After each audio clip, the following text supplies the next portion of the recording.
మీరు ఎప్పుడైనా గమనించారా? మన తెలుగు రాష్ట్రాల్లో సుబ్రహ్మణ్యేశ్వర స్వామి గుడికి వెళితే స్వామివారు సర్పరూపంలో దర్శనమిస్తారు. కానీ తమిళనాడు మరియు ఇతర కేరళ రాష్ట్రాల్లో స్వామి బాలుడి రూపంలో దండాయుధపానీయం పట్టుకొని ఉంటారు. స్వామివారిని మురుగన్, శరవణన్ అని కూడా పిలుస్తుంటారు. అసలు స్వామివారు సర్పరూపంలో ఎందుకున్నారు? పిల్లలు లేని వారు సుబ్రహ్మణ్యేశ్వర స్వామిని పూజిస్తే పిల్లలు పుడతారనే నమ్మకం, అది వాస్తవం కూడా. ఈ క్వశ్చన్కి ఆన్సర్ ఈ వీడియోలో చెప్పబోతున్నా. దయచేసి ఈ వీడియోని స్కిప్ చేయకుండా లాస్ట్ వరకు చూడండి. ఆనప్పుడు కుమారస్వామి వారు శివపార్వతులతో కైలాసంలో ఉండగా ఆ పరమేశ్వరులను వారిని కలవడానికి దేవతలు మరియు సనక సనందులు వచ్చారు. సనక సనాదులు బ్రహ్మగారి మానసపుత్రులు. వారు నిత్యం బ్రహ్మములో రమిస్తుంటారు. వారు దిగంబరులుగా తిరుగుతుంటారు.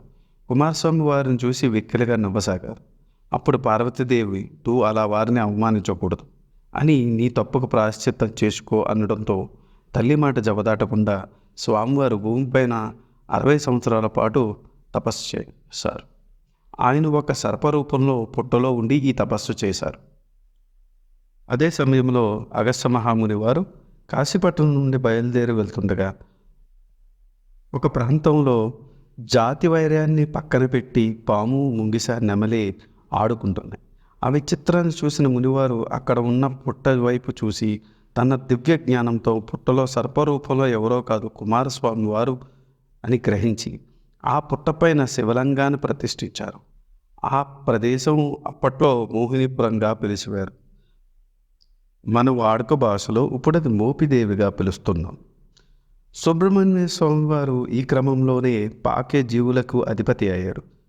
మీరు ఎప్పుడైనా గమనించారో లేదో, హ్యూమన్ స్పర్మ్ని మైక్రోస్కోప్లో చూస్తే అది ఒక పాము రూపంలో ఉంటుంది. కాబట్టి పాకే జీవులకు అధిపతి అయినటువంటి సుబ్రహ్మణ్యేశ్వర స్వామి పిల్లలకు కలగడానికి ఆయన అనుగ్రహం కూడా తప్పనిసరి. అందుకని పిల్లలు కలగని వారు మరియు పిల్లలు కావాలనుకునేవారు సుబ్రహ్మణ్యేశ్వర స్వామి పూజ చేస్తే ఆయన అనుగ్రహంతో పిల్లలు పుడతారని నమ్మకం, అది వాస్తవం. ఎందుకంటే సుబ్రహ్మణ్యేశ్వర స్వామి షష్ఠిలో కానీ మంగళవారం నాడు పూజ చేయడం వల్ల పిల్లలు కలిగిన వారు ఎంతమందో మన రాష్ట్రంలో ఉన్నారు. ఇది ఈనాటి టాపిక్. మరిన్ని ఇంట్రెస్టింగ్ టాపిక్స్ కోసం మీరు చేయాల్సిందల్లా మా ఛానల్ సబ్స్క్రైబ్ చేసుకొని బెల్ నోటిఫికేషన్ క్లిక్ చేసి ఆల్ నోటిఫికేషన్ ఎనేబుల్ చేసుకుని. జై సనాతన ధర్మం.